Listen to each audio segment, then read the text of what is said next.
যদি গৌর না হইত তবে কি হইত, কেমনে ধরিতাম দে। হরে কৃষ্ণ। তো আমরা চৈতন্য চরিতামৃতের আদি লীলায় আছি, চতুর্থ পরিচ্ছেদে।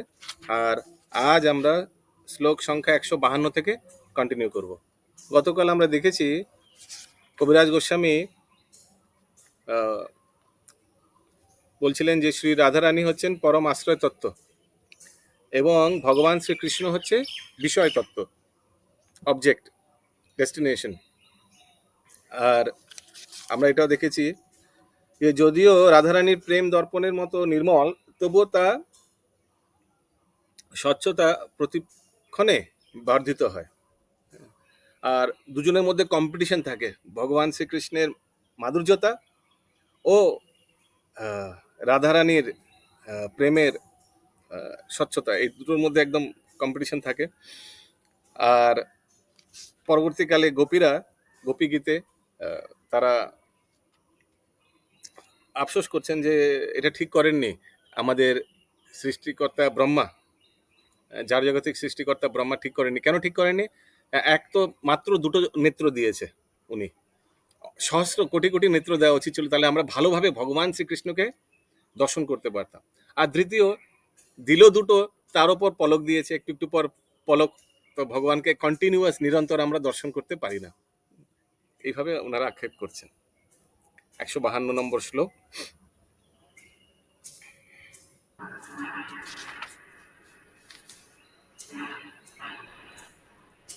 অতাতিয়দ ভাবন আহানিকানানম। সবাই বলুন। ত্রুটির্যুগায়তে ত্বম আপস্যাতম।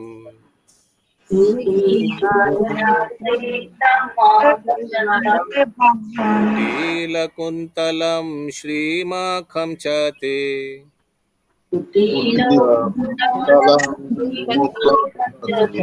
যদা উদীক্ষিতম পক্ষ্মকৃদৃশম।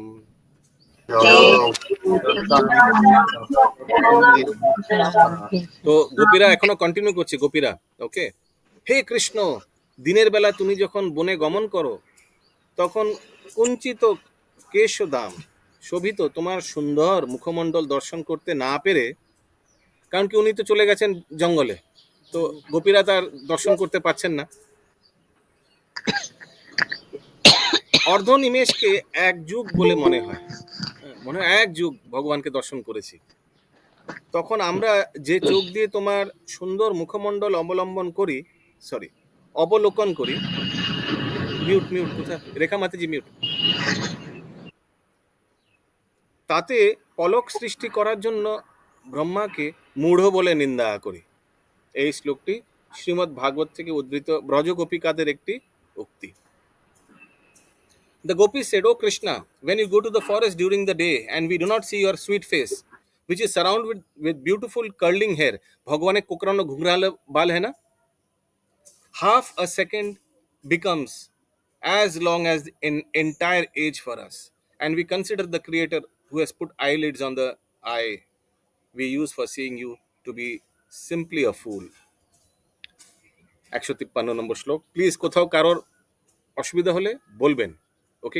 নাহলে আমি কিন্তু একদম ট্রেনের মতো হুড় করে বেরিয়ে যাবো। গোপ্যশ্চ কৃষ্ণম উপলভ্য চিরদ অভীষ্টম।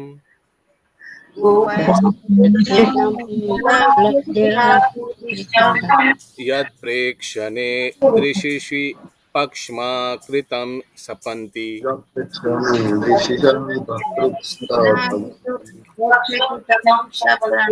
दृग्भिर्हृदि कृतमलं परिराभ्य सर्वस्।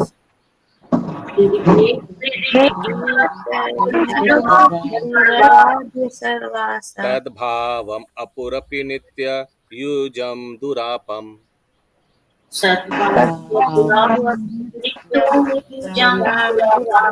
আমার সাউন্ড ক্লিয়ার আছে? সাউন্ড ভলিউম ক্লিয়ার আছে? সবাই শুনতে পাচ্ছেন? দীর্ঘ বিরহের পর ব্রজগোপিকারা কুরুক্ষেত্রে পুনরায় শ্রীকৃষ্ণকে দর্শন করেছিলেন। জানেন সূর্যগ্রহণের সময় সবাই কুরুক্ষেত্রে এসেছিলেন না? আপনারা সবাই জানেন সেই ঘটনাটি। তারা তাদের দৃষ্টির মাধ্যমে কৃষ্ণকে তাদের হৃদয়ে ধারণ করেছিলেন এবং নিবিড়ভাবে তাকে আলিঙ্গন করেছিলেন। তার ফলে যে পরম ভাব তারা প্রাপ্ত হয়েছিলেন তা সিদ্ধ যোগীদেরও দুর্লভ। ব্রজগোপিকারা তখন তাদের কৃষ্ণ দর্শনে বাধা প্রদানকারী চোখের পলক সৃষ্টি করার জন্য বিধাতাকে ভৎসনা করেছিলেন। এই শ্লোকটি শ্রীমদ্ ভাগবত থেকে উদ্ধৃত।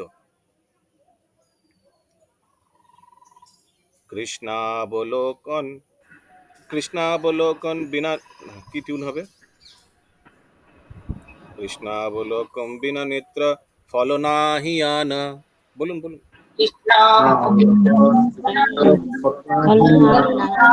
যে জন কৃষ্ণ দেখে সেই ভাগ্যবান।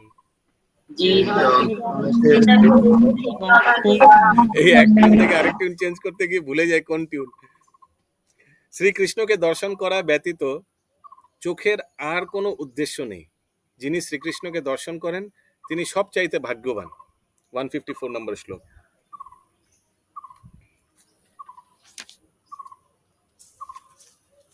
তো ভগবান যে এই চোখ দিয়েছেন, এই চোখের আর কোনো কাজ নেই, চোখের একটাই কাজ, ভগবানকে দর্শন করা।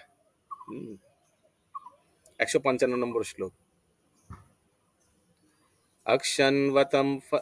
अक्षन्वतं फलमिदं ना परं विदमः।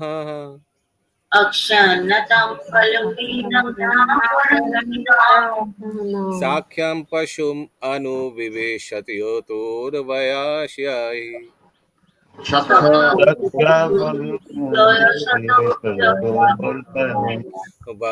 वक्त्रं व्रजेश सुतयोर अनुवेणुजुष्टम्।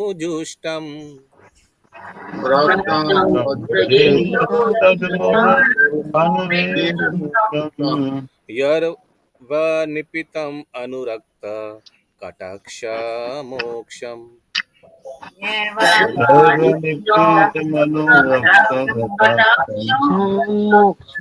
গোপিকারা বললেন, হে সখীগণ, নন্দ মহারাজের দুই পুত্র মানে কৃষ্ণ বলরাম যখন গাভী ও সখা পরিবৃত হয়ে বাঁশি বাজাতে বাজাতে এবং তাদের প্রিয়, কোথা থেকে আওয়াজ আসছে? মিউট মিউট, অশোক প্রভু মিউট। এগুলো একটু আপনাদের একটু খেয়াল রাখতে হবে, নাহলে বারবার ডিস্ট্রাকশন হয়ে যায়। এবং তাদের প্রিয়, কি বলছিলাম, হ্যাঁ, দুই পুত্র যখন গাভী ও সখা পরিবৃত হয়ে বাঁশি বাজাতে বাজাতে এবং তাদের প্রিয় ব্রজবাসীদের প্রতি কটাক্ষ করতে করতে বনে প্রবেশ করেন। ওকে, তো আপনারা সব কল্পনা করতে পারছেন? সবাই কল্পনা করুন, ভগবান কৃষ্ণ বলরাম ভোরবেলা বাঁশি বাজাতে বাজাতে গাভীদের নিয়ে জঙ্গলে যাচ্ছে, আর দুই সাইডে গোপিকারা লাইন দিয়ে ভগবানকে দর্শন করছেন। আর তখন ভগবান শ্রীকৃষ্ণ বলরাম তাদের কটাক্ষ, হ্যাঁ, দৃষ্টি তাদের উপর দিয়েছেন। গ্লান্স, যাকে বলে গ্লান্স, বুঝেন? গ্লান্স, একটা সাইড গ্লান্স। তখন তাদের সুন্দর মুখমণ্ডল যারা দর্শন করেন তারা ধন্য, কারণ চক্ষুষ্মান ব্যক্তিদের পক্ষে তার থেকে দর্শনীয় বস্তু আর কিচ্ছু নেই। কেউ যদি যথার্থ সৌভাগ্যবান হন তাহলে তিনিও গোপীদের মতো নিরন্তর শ্রীকৃষ্ণকে দর্শন করতে পারেন। ব্রহ্ম সংহিতায় বলা হয়েছে যে প্রেমরূপ অঞ্জনের দ্বারা রঞ্জিত নয়নে ভক্তরা নিরন্তর শ্যামসুন্দর শ্রীকৃষ্ণকে তাদের হৃদয়ে দর্শন করেন। শ্রীমদ্ ভাগবত থেকে উদ্ধৃত এই শ্লোকটি শরতের আগমন নামক অধ্যায়ে গোপীদের উক্তি। গোপ্যস্তাপ কিম আচরণ यदमुष्य रूपम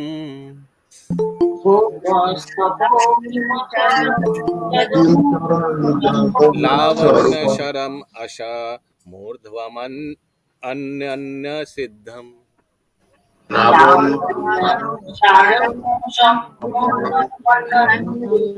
दृग्धि पीबन्ति अनुशवाभिनवं दूरपम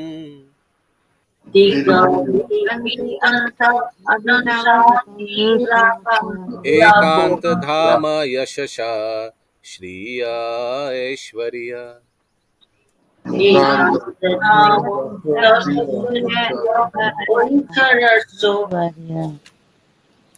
মথুরার পুরো নারীরা, যারা পুরো মানে পুরের মধ্যে মানে ঘরের মধ্যে যারা ছিলেন, যখন কৃষ্ণ বলরাম যখন মথুরায় প্রবেশ করেন, হ্যাঁ, অক্রুর নিয়ে আসেন না মথুরায়, তো সেই সময় দুদিকেই রাস্তার দুদিকেই যে বড় বড় অট্টালিকা, মথুরা তো একটা শহরের মতো সুন্দর শহর, সেখানে সব যারা দাঁড়িয়ে ছিলেন ঘরের মধ্যে সেই মাতাজিরা, সো মথুরার পুরো নারীরা বললেন, আহা, ব্রজগোপিকারা কি তপস্যাই করেছিলেন! শ্রী ঐশ্বর্য ও যশসমূহের একান্ত আশ্রয় দুর্লভ, শতসিদ্ধ, অসমর্ধ, সমস্ত লাবণ্যের সার স্বরূপ এই শ্রীকৃষ্ণের মুখকমলের অমৃত তারা তাদের নয়ন দ্বারা নিরন্তর পান করেন। তো মথুরার নারীরা বলছেন খুব ভাগ্যবান এই ব্রজগোপিকারা, এত বছর তারা নিরন্তর পান করেছেন এই ভগবান শ্রীকৃষ্ণের দর্শন করে। শ্রীমদ্ ভাগবত থেকে উদ্ধৃত এই শ্লোকটি কংসের রঙ্গভূমিতে মুষ্টিক ও চানুর নামক দুই দুর্ধর্য মল্লযোদ্ধার সঙ্গে শ্রীকৃষ্ণ ও বলরামকে দেখে মথুরার পুরো নারীদের উক্তি।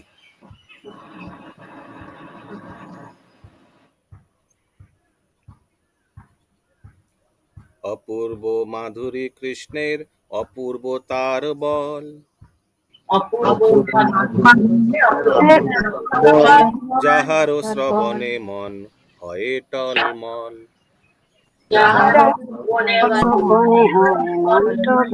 শ্রীকৃষ্ণের মাধুর্য অপূর্ব এবং তার বল অপূর্ব, তার এই সৌন্দর্য কথা শ্রবণ করার ফলে চিত্ত বিচলিত হয়। কৃষ্ণের মাধুর্যে কৃষ্ণে উপজয়ে লোক, কৃষ্ণের মাধুর্য সম্যক আস্বাদিতে নারে মনে রহে ক্ষোভ।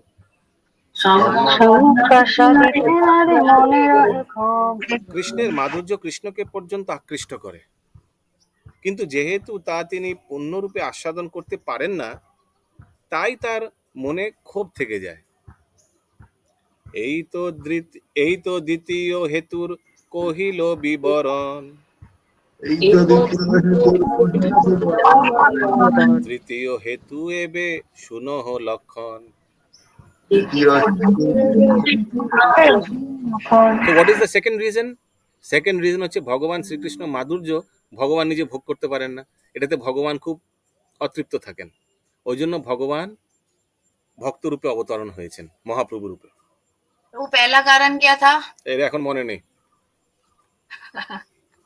পয়লা কারণ হচ্ছে রাধারানী হচ্ছে আশ্রয় তত্ত্ব, ভগবান হচ্ছে বিষয় অবজেক্ট। তো আশ্রয় কি আস্বাদন করছে, আশ্রয় আর বিষয়ের মধ্যে কম্পিটিশন, আশ্রয় বেশি আস্বাদন করছে ভগবান বিষয়কে, হ্যাঁ, ওই জন্য বিষয়কে আশ্রয় তত্ত্ব হয়ে আসতে হয়েছে। Okay, and this is the second reason. এখন তৃতীয় রিজন কি সেটা এখন কবিরাজ গোস্বামী বলছি। এই তো সরি, এটা হয়ে গেল না? हाँ प्रभु, अत्यंत 160 অত্যন্ত নিগূঢ় এই রসের সিদ্ধান্ত, স্বরূপ গোসাই মাত্র জানেন একান্ত। এই ভগবত প্রেম রসের সিদ্ধান্ত অত্যন্ত নিগূঢ়, কেবল স্বরূপ দামোদর গোস্বামী তা ভালোভাবে জানেন। ওকে, দ্বিতীয় অনুবাদটা হয়নি বহু 159 হয়নি, এটি হচ্ছে দ্বিতীয় কারণ, আমি তা বর্ণনা করলাম। দয়া করে এখন আপনারা তৃতীয় হেতুর লক্ষণ শ্রবণ করুন। ওকে, আর এই শ্লোকে বলা হচ্ছে এই ভগবত প্রেমের রসের সিদ্ধান্ত অত্যন্ত নিগূঢ়, কেবল স্বরূপ দামোদর গোস্বামী তা ভালোভাবে জানেন। আপনারা জানেন স্বরূপ দামোদর গোস্বামী ভগবানের খুবই অন্তরঙ্গ পার্ষদ, উনি অন্তলীলায় ভগবানের সঙ্গে গম্ভীরায় কাটিয়েছেন। আচ্ছা, আমার ল্যাপটপে চার্জিং যখন ইচ্ছে ল্যাপটপ বন্ধ হয়ে যেতে পারে, বন্ধ হয়ে গেলে আমি আমার মোবাইল দিয়ে কন্টিনিউ করবো, তো 2-3 মিনিট একটু দেরি হতে পারে, আপনারা লগ আউট করবেন না, এখানে কোনো চার্জিং পয়েন্টও নেই,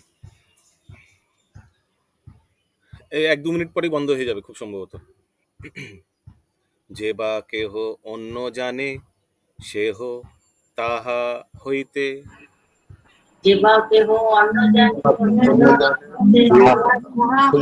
চৈতন্য গোসাইর দেহ অত্যন্ত মর্ম যাতে।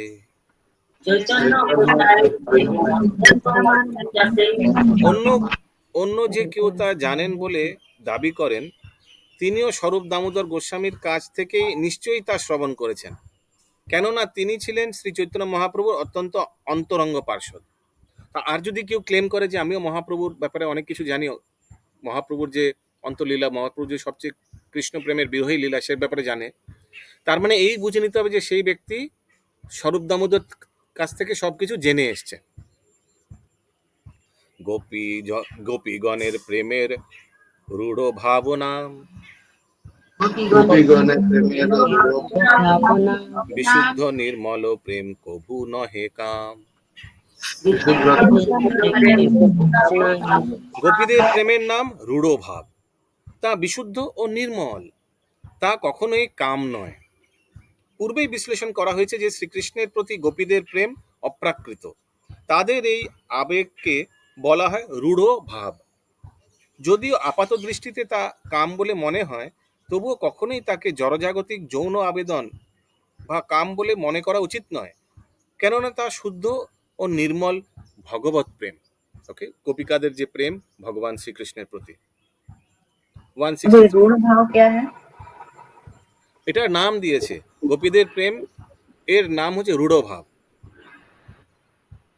দিস ইজ এ নেম, মানে গিভেন।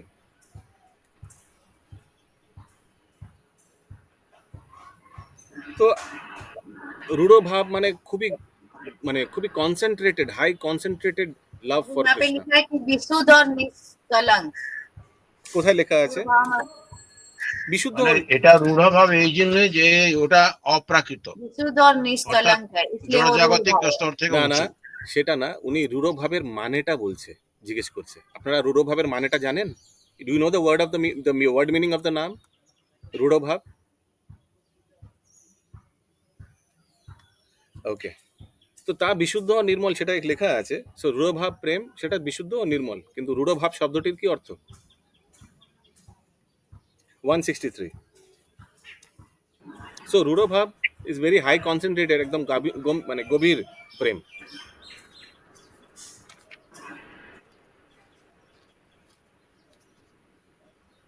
প্রেমৈব গোপরামানাম কাম ইত্যাগমৎ প্রথম ইতি ঊর্ধ্ববদয়ো অপ্যেতম বাঞ্ছন্তি ভগবৎ প্রিয়ঃ। ব্রজগোপিকাদের শুদ্ধ ভগবত প্রেমী কাম বলে খ্যাত হয়েছে। শ্রী উদ্ধব প্রমুখ ভগবানের প্রিয় ভক্তগণও সেই প্রেমের পিপাসু। এই শ্লোকটি ভক্তি রসামৃত সিন্ধু থেকে উদ্ধৃত। ব্রজগোপিকাদের শুদ্ধ ভগবত প্রেমী কাম বলে খ্যাত হয়েছে। ওকে, তো সেই ব্রজগোপিকাদের প্রেমকে কাম বলে বলা হয়। শ্রী উদ্ধব প্রমুখ ভগবানের প্রিয় ভক্তগণও সেই প্রেমের পিপাসু, সেই কামের পিপাসু। কাম প্রেম দোহাঙ্কর বিভিন্ন লক্ষণ,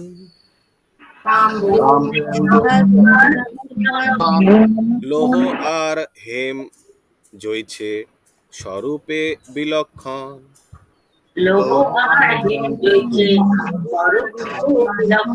কাম ও প্রেমের লক্ষণ বিভিন্ন, ঠিক যেমন লোহার সঙ্গে সোনার পার্থক্য।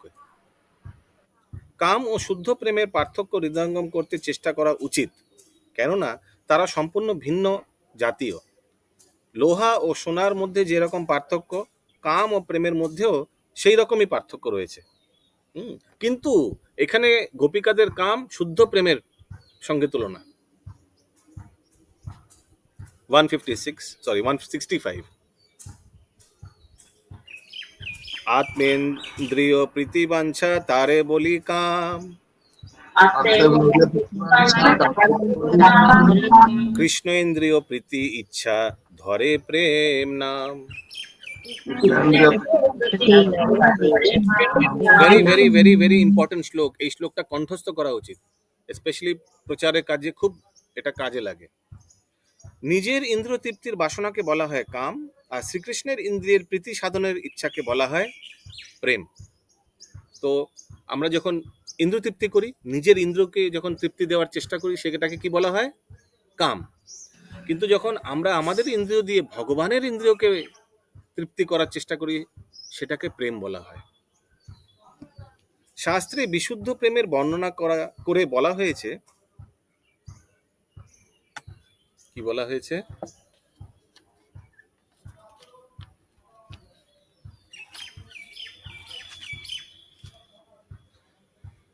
सर्वथ ध्वांसरहितं सत्यपि ध्वंसकारणे यद्भाव बंधनं युनो स प्रेम परिकीर्तितः। এখনই বন্ধ হবে ল্যাপটপ। ধ্বংসের কারণ উদিত হলেও দম্পতিদ্বয়ের যে সরূঢ় ভাববন্ধন কোনো প্রকারই ধ্বংস হয় না, তাকে বলা হয় প্রেম। If there is ample reason for the dissolution of a conjugal relationship and yet such a dissolution does not take place, such a relationship of intimate love is called pure। माने जहाँ 100% कारण है संबंध टूटने का, 100% कारण है, लेकिन किसी तरह से संबंध टूट नहीं रहा है, उस संपर्क को बहुत इंटीमेट प्रेम और शुद्ध बोला सकता है। ये इस श्लोक का अर्थ है। প্রধানা গোপিকারা এই রকম বিশুদ্ধ প্রেমের দ্বারা শ্রীকৃষ্ণের সঙ্গে সদৃঢ়ভাবে আবদ্ধ। কারণ কি, গোপিকারা এরা সব বিবাহিত ছিল, আর শ্রীকৃষ্ণের সঙ্গে প্রেম সামাজিক স্তরে একদম এটা অ্যাকসেপ্টেবল না। So there is no reason for this kind of intimacy, but still there was intimacy and which was pure. There was not only intimacy, and it was pure, on a state of pure level. ইন্দ্রিয় সুখ ভোগের বাসনাজাত কোনো রকম কামভাব তাদের ছিল না। তাদের একমাত্র লক্ষণ ছিল ব্যক্তিগত সুখ সুবিধা বিবেচনা না করে সর্বতোভাবে শ্রীকৃষ্ণকে সুখী করা। তারা পরমেশ্বর ভগবান শ্রীকৃষ্ণের সন্তুষ্টি বিধানের জন্য সর্বতোভাবে নিজেদের উৎসর্গ করেছিলেন। শ্রীকৃষ্ণের প্রতি ব্রজগোপিকাদের প্রেম কামগন্ধহীন। ওকে, দের ওয়াজ নো পার্সোনাল ডিজায়ার, নিজের ইচ্ছার পার্সোনাল কোনো ইন্দ্রতৃপ্তির কোনো ইচ্ছা ছিল না গোপীদের। একটা ইচ্ছা ছিল ভগবানকে কিভাবে সন্তুষ্টি বিধান করা যায়। শ্রী চৈতন্য চরিতামৃতের রচয়িতা প্রামাণিক শাস্ত্রসমূহ থেকে উল্লেখ করে দেখিয়েছেন যে কাম হচ্ছে আত্ম ইন্দ্রিয়র প্রীতি বাসনা। জনপ্রিয়তা, সন্ততি লাভ, ঐশ্বর্য প্রাপ্তি প্রভৃতি বাসনার চরিতার্থ করার উদ্দেশ্যে যে সমস্ত বিধি বেদে নির্দেশিত হয়েছে, সেগুলি আত্মেন্দ্রিয়ার তৃপ্তির বিভিন্ন স্তর। জনসেবা, জাতীয়তাবোধ, ধর্মাচরণ, পরার্থবাদ, নীতিবোধ, শাস্ত্র নির্দেশ, স্বাস্থ্য রক্ষা, সকাম কর্ম, লজ্জা, ধৈর্য, ব্যক্তিগত সুখ স্বাচ্ছন্দ্য, জড়বন্ধন থেকে মুক্তি, প্রগতি, আত্মীয় স্বজনের প্রতি স্নেহ মমতা, অথবা সমাজচ্যুত হওয়ার ভয়, অথবা আইনের দ্বারা দণ্ডভোগ করার ভয় প্রভৃতির আবরণে ইন্দ্রিয় তর্পণের ক্রিয়ালাপ অনুষ্ঠিত হতে পারে। কিন্তু প্রকৃতপক্ষে এই সবই হচ্ছে ইন্দ্রিয় সুখ ভোগের বিভিন্ন স্তর। এই সমস্ত তথাকথিত সৎকর্ম সাধিত হয় নিজের ইন্দ্রিয় সুখ ভোগের উদ্দেশ্যে। কেননা এই সমস্ত নীতি ও ধর্ম অনুশীলনের সময় কেউই তার ব্যক্তিগত স্বার্থ ত্যাগ করেন না। কিন্তু এই সর্বের ঊর্ধ্বে একটি অপ্রাকৃত স্তর রয়েছে, যে স্তরে জীব নিজেকে কেবল পরমেশ্বর ভগবান শ্রীকৃষ্ণের নিত্য সেবক বলেই মনে করেন। এই সেবার ভাবযুক্ত হয়ে যে সকল কার্য সম্পাদিত হয় তা হচ্ছে শুদ্ধ ভগবত প্রেম, কারণ তার একমাত্র উদ্দেশ্য শ্রীকৃষ্ণের সন্তুষ্টি বিধান। এক সেকেন্ড। কিন্তু ফল যোগ করার উদ্দেশ্য নিয়ে যে কর্ম সম্পাদিত হয় তা উদ্দেশ্য ইন্দ্রতৃপ্তি সাধন। এই ধরনের কর্ম কখনো স্থূল ভাব এবং কখনো সূক্ষ্মভাবে ইন্দ্রতৃপ্তি সাধনের উদ্দেশ্যে নিয়েই সম্পাদিত হয়। হরে কৃষ্ণ।